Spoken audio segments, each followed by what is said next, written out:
重なり過ぎ去った日々、二人歩いた奇跡、僕らの出会いがもし偶然ならば、運命ならば、君に巡り会えた、それって奇跡。太陽に沿って歩いて、永遠の愛を形にして、いつまでも君の横で笑っていたくて、ありがとうや、愛してるじゃまだ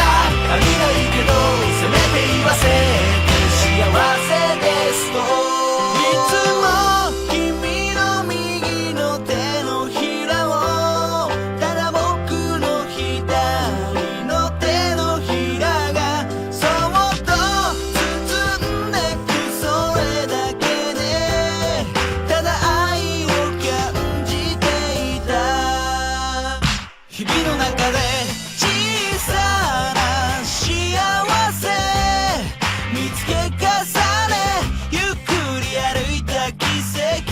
僕らの出会いは大きな世界で小さな出来事巡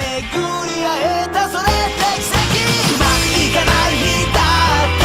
二人で言えば晴れたって、強がりや寂しさを忘れられるから、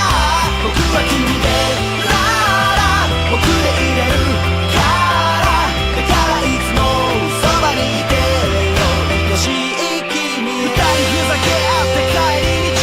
それも大切な僕らの日々、思いを届けと伝えた時に初めて見せた表情の君、少し間が空いて気になるなずいて、僕らの心満たされてく愛で、僕らまだ旅の途中で、またこれから先も何十年